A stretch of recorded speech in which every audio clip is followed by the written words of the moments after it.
Hey, it's Lee for On Your Marks Wrestling, and I'm here with an NXT review for May 2nd, 2018. We start the show with the Undisputed Era. Adam Cole starts by saying that he made Oney Lorcan famous by making him the first person he defeated as North American champion. We then have Kyle O'Reilly saying, "How dare Danny Burch interfere in that match?" at the end. Then we have Bobby Fish saying something about telling his physiotherapist to speed things up. I don't remember. And then we have Roderick Strong saying that what he did to Pete Dunne at TakeOver will pale in comparison to what he's going to do today. And then I think Cole takes over again and just says, "Hey, we're going to dominate." We start with a match between Kairi Sane and Shaza McKenzie, who's apparently an Australian wrestler. This is pretty much a squash match, which is fine. We have a top rope forearm by Sane. Then she does basically an Alabama slam, but they call it the Tokyo Slam. And then she does this one looked really good, a very nice insane elbow, and she gets the win that way. Lacey Evans comes out, and she's kind of, I don't want to say remorseful, but apologetic about what she thinks she said about Kairi Sane in the past. She says she's totally worthy of being at NXT, and she apologizes for underestimating her. And then she basically kind of fakes a handshake, and then punches Sane in the face. I thought that kind of worked well. I actually thought it was actually pretty good.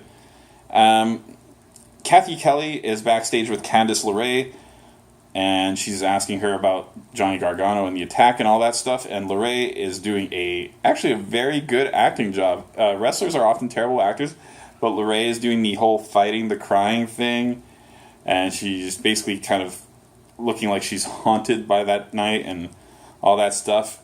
She's clearly distracted, and she has a match tonight, and she might not perform at her best because she's clearly distracted. They're kind of laying the foundation for that. But she did a great job. I was very impressed. It's rare that you get good acting on WWE or NXT. Lars Sullivan has a little video package / promo where he uses big words to just say that he's going to dominate NXT. But he uses those big words correctly, apparently. I don't know what they mean for most of them. Then we get a match between the Street Profits and TM61. I made a note that Montez Ford is just so much more interesting than Angelo Dawkins. There is a double launched drop kick by the Street Profits, so Dawkins essentially launches Ford over him, and he kicks both of the guys. Ford has a really nice run. Eventually, though, TM61 get a rope assisted / partner assisted cheaters pin. And then I said, like, that makes perfect sense. Those guys, I thought they should have gotten a kind of face push nowadays, now that they're back from injury. At least one of them is back from injury. But they clearly don't want to give them that push. They made them lose to Authors of Pain in the first round of the Dusty Classic. So, yeah, turn them heel. Make them interesting. I'm cool with that. Then we have a little video package for a preview of Heavy Machinery versus War Raiders, which is going to happen next week. Big guys versus big guys can be cool. We have a quick Kona Reeves Finest video package prior to his debut, so they're basically saying he's going to be out soon. Kathy Kelly is with Cassius Ohno, who says he knows both Ciampa and Gargano, and he says that he needs to make Ciampa feel as helpless as Gargano was when he attacked him. So that's a future match that's set up. Then in the ring we have Patrick Scott, another jobber, versus Kona Reeves. And Reeves, I wrote that he showed appropriate aggression in this match. It wasn't perfect, it wasn't pretty, but he did show a lot of aggression. And his finisher is a modified Samoan drop, which he calls a Hawaiian drop.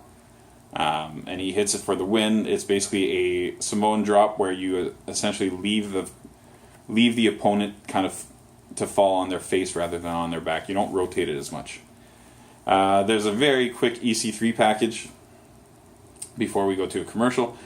And then when we come back, there are reporters with Dakota Kai. She acknowledges that Ember Moon and the Iconics have really made an impact on the on the main roster, excuse me. Dakota once more refuses to talk about Shayna Baszler when prompted. Vanessa Bourne comes in and she says she would have slapped Shayna Baszler if she were in Dakota's shoes. And then she says she would also slap Dakota. Dakota says that she may have issues with Shayna, but she's not afraid of Bourne. And so that kind of sets up a future feud between the two. That's good. We need more women to actually be wrestling, so that's cool. So then we get the Candice LeRae versus Bianca Belair match. Early on, LeRae is really showing off her technical abilities. She does these kind of complex pinning moves. They're all precise and perfect. The kind of move of the match is Belair lifting LeRae from flat on the ground into essentially kind of a press position, and presses her up and carries her around for a while, and eventually kind of lawn darts her into a turnbuckle. The strength it takes to do that was very impressive. They really sold it on announcing, and they should have, because it was great. Eventually, Belair actually lands her alley-oop move against LeRae, and she gets the win.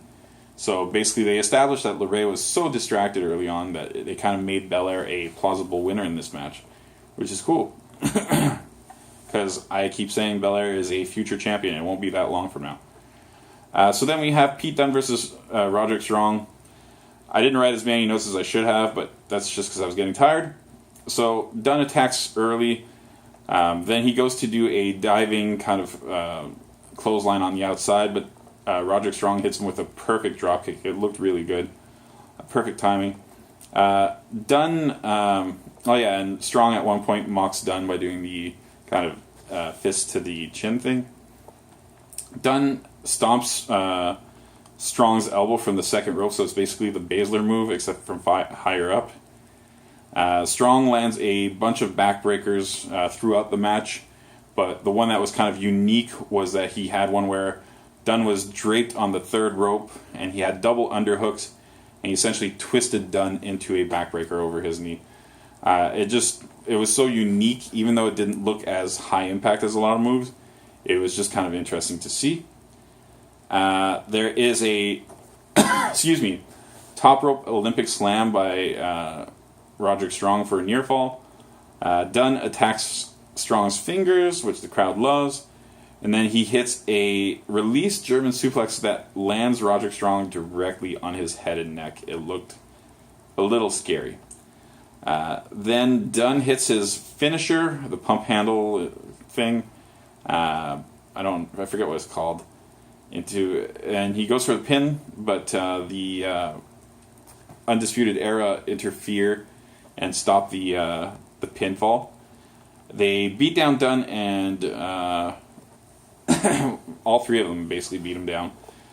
And that keeps going until Danny Burch and Oney Lorcan come in. They kind of even things out. And so Lorcan and Burch, along with Dunne after the fact, actually clear the ring of the bad guys. That's pretty much the end of the episode. This was not as strong an episode, mostly because I thought the matches were really not that exciting. There were two jobber matches. The big matches were okay, but two jobber matches on the same card is a little bit much, especially for a 1 hour show. So, yeah. I don't know. I liked a few things here. Probably a 6.5 out of 10. Maybe I'm being a little cheap, but yeah, I'll stick with my 6.5 out of 10. Alright, that's my review. Thanks for watching.